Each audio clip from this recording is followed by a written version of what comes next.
Doing a podcast with a baby strapped in. No other way. You be strapping. Okay. Like, instead of a gun, though, you got a baby. Oh. That's what they say. That's what they say out on the streets. Well, I don't know about the hood. All I know about is parenthood. The parenthood. You know what I'm saying? Wish it's hood out there. It'd be parenthood for a reason. Oh, wow. Am I right? Yeah. It's savage. Dude, there's a reason why we haven't been on this podcast in 6 months, probably. We don't even know. We would literally have to look at the podcast app to tell you, because that's how long it's been. And I have not been trying to make it happen at all. Yeah, it's been a crazy season. So for those who don't know, we had a baby. Yeah. And he's such an answer to prayer. I know one of our podcasts last year was us sharing some of our journey around trying to conceive. And we waited 9 months. It was 9 months of trying. Yeah. Until we finally were pregnant with him. And it's just been such a gift. He's the promise that God gave me, which is why his name is Romi. It's actually Roman Kainoa Robbins, but we call him Romi, and Romi is from the word promise. And that's exactly what he has been to us, is our promise from God. So it's been a really beautiful journey. Yeah. He's now 10 weeks old, and I had the most beautiful birth. Yeah. I mean, I got to catch him. It was like, I felt like a quarterback. It was epic. It was pretty cool. It was epic. Should I give a little rundown of the birth story? Sure. Because it is our biggest life update, and we want to kind of just catch you guys up on what life has been like and some of the things we've been learning and unlearning and unraveling. But on August 14th, I went into early labor at 10 p.m. and had really light contractions all through the night. I slept like an hour and a half total, just because every 15 minutes I just had a mild contraction that would wake me up. So labored all night long, was super slow and easy. And then by 5:30 a.m., I am like, okay, I need to just stand up, make some food in case labor is really long and intense, and also try to see if I can get it progressing. So I'm standing up in the kitchen, making some blueberry oatmeal. And a few weeks before, God had been talking to me about how I needed to grieve some of the things that I had felt like I was missing out on with Wilder, because it was such an intense pregnancy. I was so exhausted all day, every day, and just really felt like I missed out on 9 months of Wilder's life. I went from being so present and so connected and so involved all day, every day. Pregnancy took it out of you. Being in survival on the couch. I can't tell you how much reality TV I watched, because I was so brain dead and just couldn't do anything else but exist, and needed Spencer to hold down the fort basically every day. That was a lot. And so I just felt really sad. I missed out on such a beautiful time of Wilder's life, and also felt a lot of grief over the fact that our relationship was going to be changed forever. It wasn't going to just be the two of us anymore. I was going to have to split my attention, and God was telling me, you need to grieve those things, and that will actually prepare your body for birth. And I was like, okay. So I was trying to grieve, and it wasn't happening. I just didn't really feel sad. And fast forward to when I'm standing up in the kitchen making oatmeal, I just got hit with grief, heave crying, sobbing, felt all of the sadness from it. And it was 30 minutes of just pouring out my heart to God. And I got Wilder's journal that I'm going to give to him when he's 18. And I wrote a letter to him, and really just got to process and feel all of the things that had been under the surface for months. And right after that, my labor kicks up hardcore, starts getting super intense. And I just was like, oh, God literally told me that this was going to be the thing that would prepare me for birth. And here I am. And so my labor kicks into gear, gets way more intense. And then by 7:00 Wilder's awake. By 7:30, he's out the door. And right after he leaves our house to go with our neighbor, I'm in active labor. And it was very intense, but I learned so much more this time around about pain management and how to focus when I'm in the middle of pain so that I'm not reacting to pain. A lot of what I learned about talks about the pain, fear, tension cycle.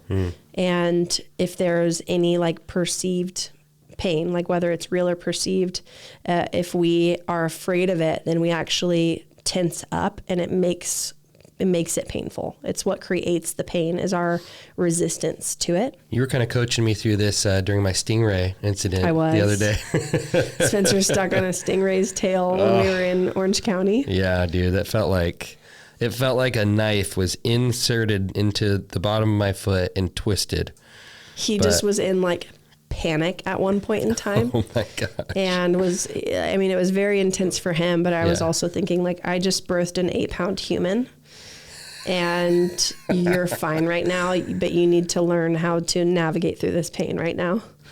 So I gave him some wife labor coaching to get him through it. I was kind of hoping you were going to massage me on the back of my hips a little bit. You know what I was doing instead? I was caring for our 2 children. True. While boiling really heavy pots of water, running them down the hall, dumping it in the bath so that your foot could soak, and then immediately running back to do it all over again. So it's true. No, you were a champ that day. You're welcome. You were my hero. I'm a hero every day. My heroine. Isn't that like a female hero? It just sounds like drugs to me. It was drugs for me anyways, too. So I really prepared this time around. I knew a lot more of what to expect, and my goal was to be as present and connected as I could during labor and birth. And so I was in active labor from like 7:45 until 9:45, and I kept having these really strong urges to push at like 9:40 a.m. And I was telling my midwife, like, I feel like I need to push. And my first labor, I was pushing prematurely, and it caused a lot of like cervical swelling. Yeah. And so this time around, I was trying so hard to not push because I didn't want to create any complications. Yeah. That's all I was telling you to do too. Yeah, we're just like, breathe through it. It's like, and nope. I was telling my midwife the whole time I don't want any cervical exams because I just have learned that the more we think we know where we're at when it comes to a lot of things in life. Oh, excuse you, Bubba. Romi's strapped to me for those of you who are listening and not watching on YouTube. He's finishing a little cold, so you might hear him grunting and coughing or pooping. Or we all got super sick. We were so sick. So I just have learned that the more intervention that happens, the more intervention will happen. So the more you get your hands involved, the more you think that you know where you're at, the more people want to jump in and like speed things along or intervene. So I just kept telling her, like, don't look at me, don't touch me, I don't want to know where I'm at. Don't look at me, don't think about me. I was just in the zone, and she's like, I would really like to check you so I can clear you for pushing if you are ready to push. So I was like, okay, fine. So she checks me and she's like, you are fully dilated and your water bag is bulging out of you right now. You're cleared to push. And Spence and I look at each other like, what?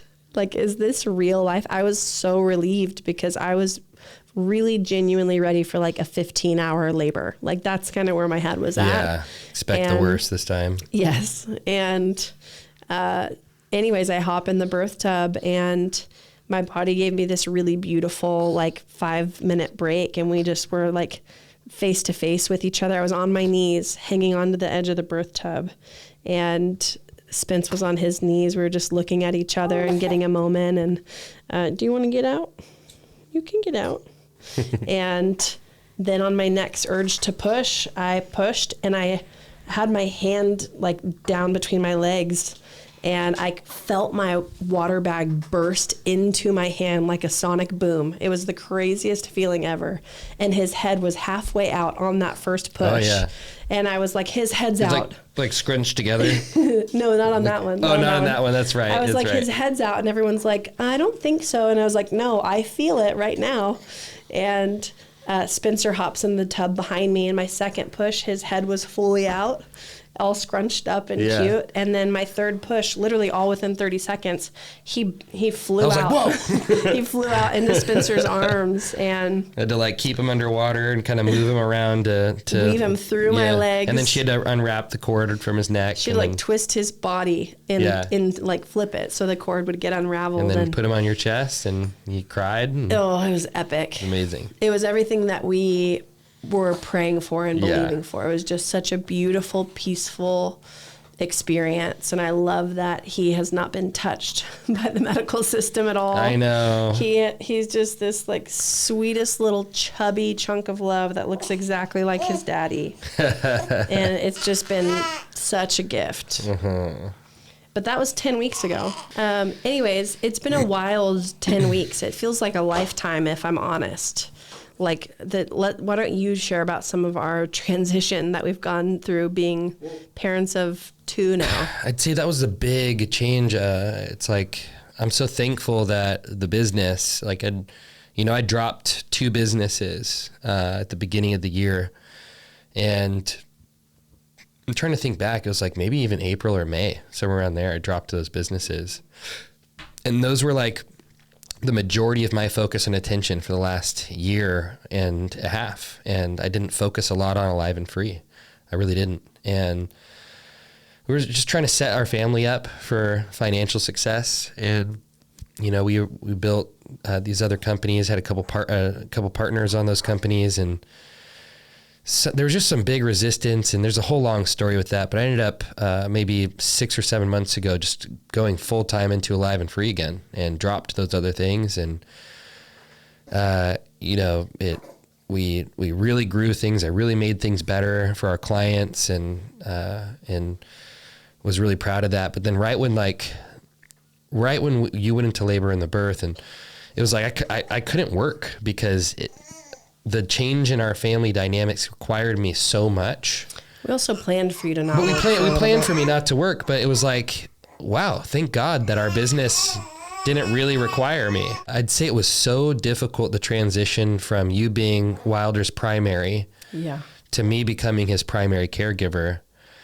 And then all of a sudden we were sleeping in a completely different room, which that felt like a big change. Which we intentionally did that, where Spencer's with Wilder, I'm with Romi, because before Wilder was on a floor bed next to our bed. For his whole life, I was the one who responded to him in the night. And the last few months of my pregnancy, we made it to where Spencer was the one responding to him in the night. So that by the time Romi was born, obviously I'm tending to Romi, but Wilder's used to Spencer being the one responding to him. So they moved to a different room so that we could all maximize sleep. Wilder couldn't figure out why he couldn't just have mama whenever he wanted her. Yeah. And that was rough on him. And I think too, hitting 3 years old, a week after Romi was born, there's just big developmental leaps happening as a 3-year-old too. Your autonomy, your I'd say a lot of parents call it defiance, but I think it's just learning healthily, like that autonomy of what do I want, what don't I want, and how does that play into other people's needs. And he's not super aware. He's so cute. He's not super aware of what other people need, And he doesn't have capacity. And then at the same time, I want mom, but I can't have her. And that's really, really hard for me right now. Yeah. And so then I think just at that age too, tantrums start happening because his amygdala is like that impulsivity, and that big like fight or flight response starting to kick in with no frontal lobe to like help regulate. Yeah. So he's just like, it's just like, between 10 and 45 minutes, multiple times a day, huge tantrums and big mood swings, where it is like, he is eyes rolling back, screaming, hitting, biting. And that was really hard for me. Learning how to let go of control. Mm-hmm. I think I felt so out of control, and I started really diving deeper into counseling again, like receiving counseling and talking to our counselor, talking to my spiritual father, like praying just to like, it felt big for me because my role all the time was just business. And then, and then we would co-parent the rest of the time. Co-parent the rest of the time. So in the mornings and in the evenings, it was both of us. So we could bounce off of each other. Like whoever Wilder was not liking mid tantrum, the other parent could jump in and almost like save the day. Yeah. And create like that, a different like dynamic in the middle of the tantrum.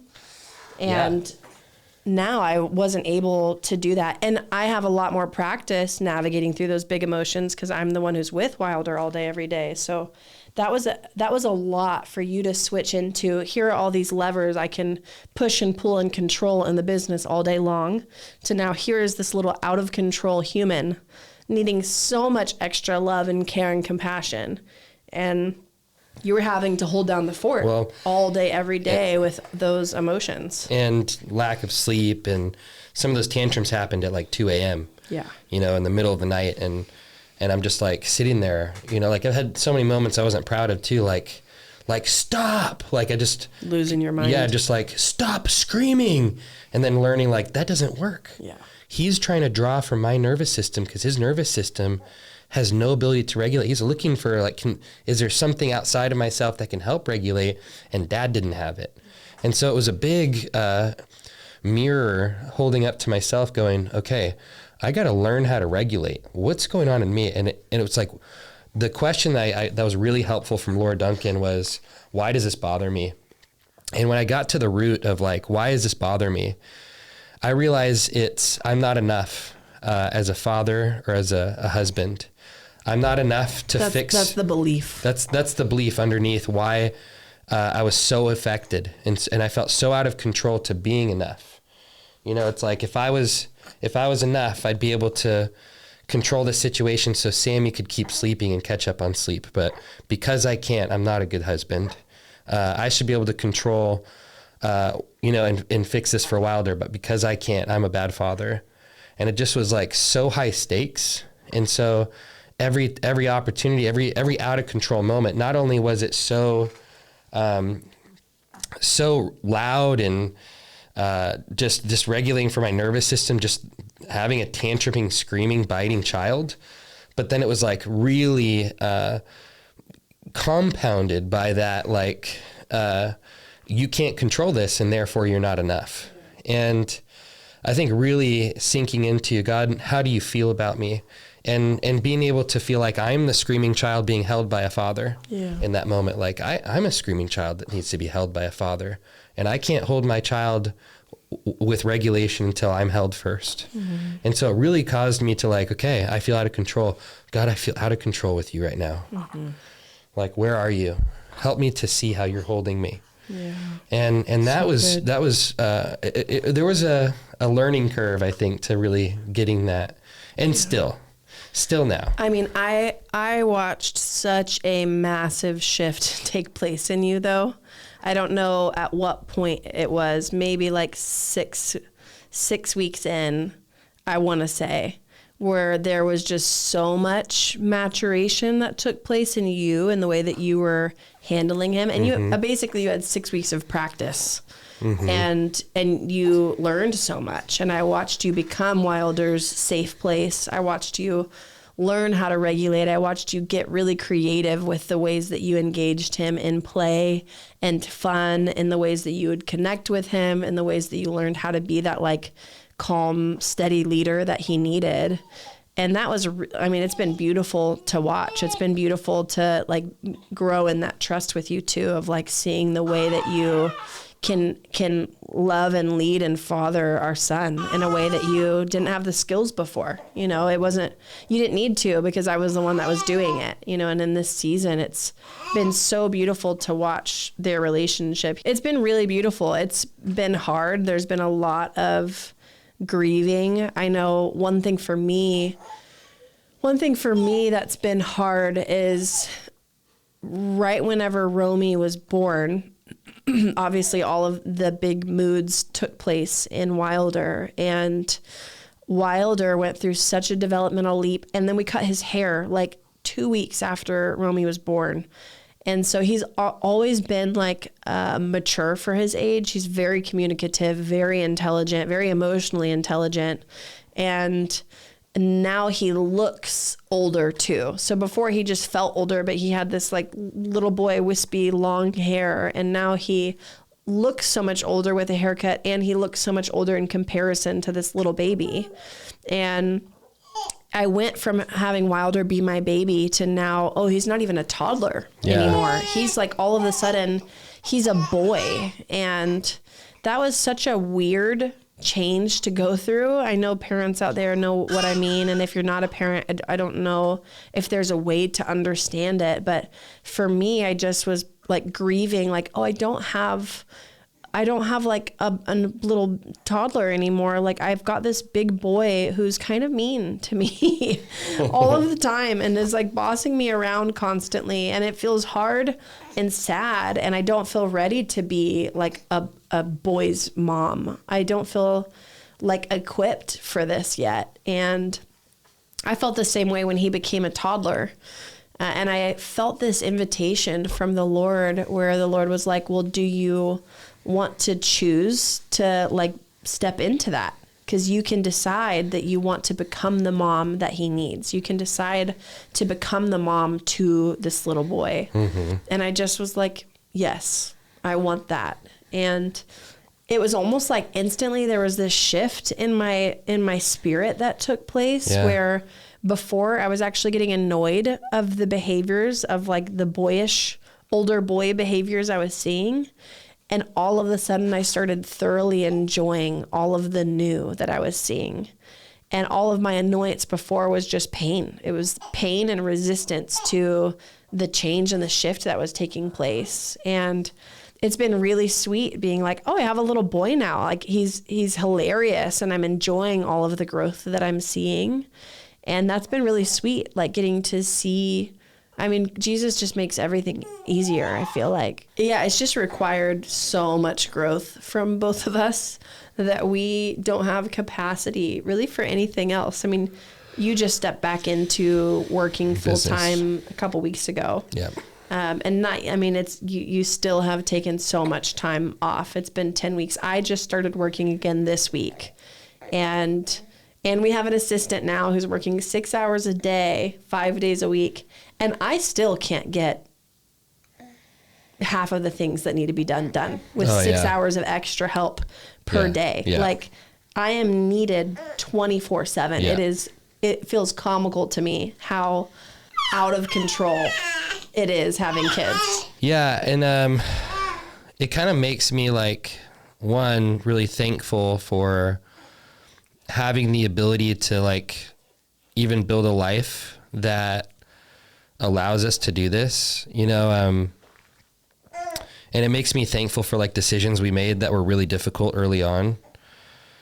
Cause like, you know, the 9-to-5 life, that a lot of men have to live, you know, especially as fathers, when they're, you know, when women become moms and they kind of assume that role. And even a lot of moms still end up working.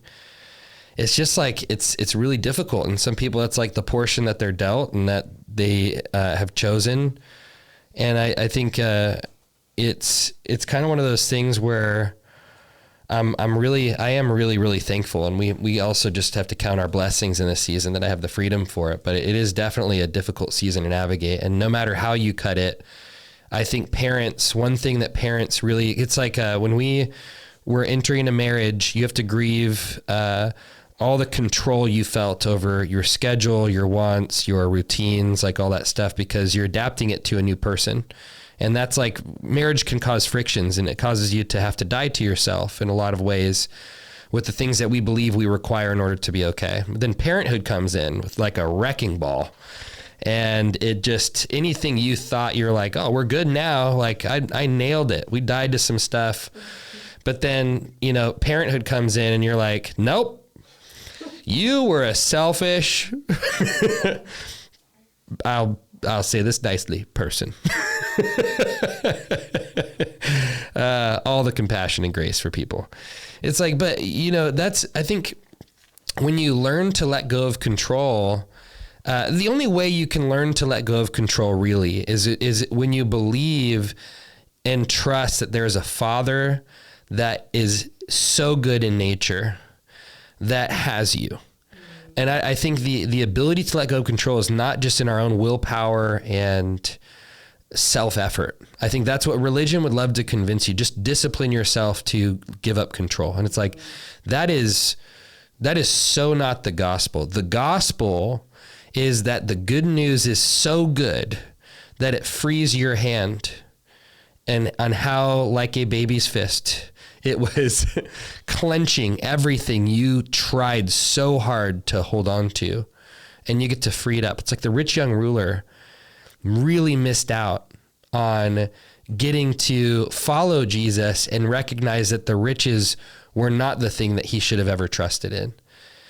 But he didn't allow himself to be exposed enough to a more trustworthy source to let go of the thing that he did trust in. And these things that we trust in, they really pale in comparison to a Father that is perfectly loving and kind, that's mesmerized by his children. And I think that when we doubt that, that's when the lies creep in, and when we start to cling to these sources. And I love that parenthood is this thing that has the capacity to be a vehicle to set you free from that if you let it. And the only way that you can is if you allow yourself to be parented. It's kind of the reason why in this season, like I re-engaged this Letters from Dad project that I'm working on. And I have this book that should be published, in I think in January, February, March, somewhere around there, like fully published and out. The first version is going to be for men, but it's letters from a good father. And it was a really fun project to work on because I realized how much it ministered to my own heart, needing to hear the tender, loving words of truth from a father written to me in various scenarios and situations that I've lived in. And there's a lot of different situations and scenarios and prompts that are listed, and it's like a devotional style book. But really, it highlights this right brain need for that type of engagement from God. I think in our Western culture, we do so much left brain engagement with God, left brain ideologies in church, so much logic dominance in our culture that we're unable to get that relational aspect our hearts really need. It's the reason why we started this podcast or started our business and do what we do, is because the heart is so centric to God. Yeah. And he wants our hearts, really. And I just see this as another season where he is able to use it to get more of our hearts. Yeah, it's so good. It's such an interesting experience, parenthood, because you are full of so much love, so much attachment, so much purpose and intention. And yet it is so excruciatingly painful in so many ways, because you are just getting stripped over and over and over and over again. And you are in this like wrestle of constantly laying your life down to meet the needs of these little humans and love them well, while also knowing you have all these other things that just need to get done. And one of those things being you taking care of yourself so that you can show up and be full, not only for your kids, but for yourself and for your spouse. And it has been, wow, so it's such a juggle, honestly. You're constantly learn to multitasking new things and having new things thrown into the mix constantly. Like even today, we wake up, Spencer's got a dentist appointment. So I get the babies, ready to go for a walk. We go for a walk. We have a great time. We come home. I'm cleaning the house with my assistant. And then I, have her take Romi so that he can get a nap. She's doing the laundry. I take Wilder. I'm doing arts and crafts with him and trying to get a workout in. Then I run back in, shower, make food, and get Wilder in the bath so he can get the paint off of his body. And then I run into a meeting, do the meeting, nurse Romi, and hold Wilder in the middle of my meeting, then jump out of that meeting, immediately have to go into reading Wilder a book while I'm nursing Romi again, and then set Wilder up with all of his toys so that I can get ready and do my makeup, having to get Romi down for his nap while I'm doing my makeup to then jump into this podcast. And even now, we are currently taking turns rocking Romi, trying to get him back to sleep while we do this podcast. It's like, it's so much. And I think before, and still, there are definitely really overwhelming moments where it's very easy to trigger and feel out of control and go into overwhelm. And my greatest lesson and thing that I have been really leaning into is, what does it look like for me to stay so connected to God and to love and to myself, so that in these moments I'm not reacting to the demands and I'm not triggering and spiraling and overwhelmed, but I am recognizing the gift of all of this, and that I can only do what I could do. I can only do as much as I can do. And all of these needs need to get met no matter what. And so we're going to figure out how to do it. He might be better if you pace back and forth and like hold him up. Yeah. So the biggest thing really has been like, how do we stay connected and regulated so that our babes can borrow our nervous system? Because that's what's happening in parenthood, is your children will be as regulated as the most dysregulated parent. And so our job really is to stay as full and connected as we can. So we're constantly trying to figure out, like, what do I need and how can I partner with you for us to both get our needs met, for us to both take care of each other, give each other the breaks and the resets that we need, and to take turns with different things so that we both have the capacity to show up full and connected. And it just makes me so thankful for the years we had of practicing connection and intimacy and working through our stuff before we got married or before we had kids, because we've been able to really pull from those years of security. Like our connection level sits so high, like at its resting place, even when we have had just drops of connection with each other, like we're able to stay so connected and lighthearted most of the time as we are going through the trenches. Some days we're able to laugh and smile at each other when we're in the middle of, Wilder's tantrums and meltdowns and bad attitudes. Not like we're laughing at him. He doesn't get to see it, but there are just moments where we're like, we just have to laugh this off because this is so crazy right now. But it just makes me so, so, so grateful for doing the work and putting in the time and the intentionality to get healthy and heart connected and cultivate that intimacy with God, because the wells that you dig in those years, you will really be drawing from for the years to follow when you don't have the time and the capacity to take the same intentionality to work through those things. Yeah. I mean, it kind of just reminds me of a conversation I had with my friend, Dr. Josh Straub today. And he has a podcast called Famous at Home, and awesome dude. And we're working on some really cool stuff together that I think the church really needs around emotional health. So I'm really excited to release that stuff in the coming months. But, one of the things we were talking about is how, so many pastors, they come out of seminary and have learned so much, and they have so much in their heads and so much. I'm not dismissing or discrediting journeys they've been on too, like their own life experiences and things like that. But there's no there's no requirement for pastors to have been counseled or gone through therapy or to have really have to have faced themselves in some deep way. And I see a lot of the moral failures that come out in pastors' lives. I just wonder how much of that could have been prevented if they had faced themselves and learned to find regulation, within their own hearts with the Lord and truly experienced transformation. And I see a lot of people going into parenthood and they're they haven't done real deep intentional work. And then they're thrown into this mess of having to give so much away. And then it leads to this bitter resentment towards all the things that drain them in terms of responsibility. And I talked to so many people that have been in so much pain towards their spouse, towards their kids, towards family, because they feel so unable to give everything that it requires. And for men, it triggers them not feeling enough. Like I will never be enough, and I'll be trapped in this experience of not being enough.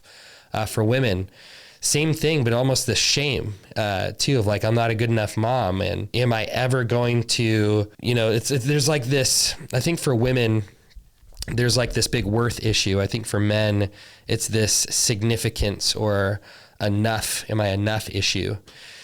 And I think it doesn't mean that you can't really focus on those things now if you are going through that season.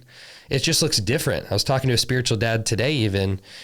It's like, I don't have the 6 hours of time on the floor with God anymore, and if you have that all or nothing approach, it will be nothing. The time that I have is like, it could be 6 minutes here where I'm just like so intentionally breathing and letting God just hold me and hug me. It could be me sharing how I feel frustrated with him about something and let him correct a lens or a perspective or a judgment I have towards him. It could be me being like very vulnerable with the pain or the fears or the whatever I'm going through, the out of controlness or the anger I feel or the resentment I feel or the moment, and whatever it is, and just having those short moments and even removing things that aren't helpful, and it could be Netflix or it could be YouTube or it could be social media for so many people, removing those things that steal your margin, that aren't beneficial for your soul and your heart, so that you can make margin for that interconnected space that God wants to have with you. And I think, all I'm trying to highlight is that there is such a need in our society to have to face ourselves. There's a scripture, and I heard someone say it way more eloquently than I'm about to talk about. But it's that scripture of when the disciples, went back to their hometowns after encountering Jesus. And it wasn't that actually. It was actually that it was mistranslated. It was that they actually had to go face themselves.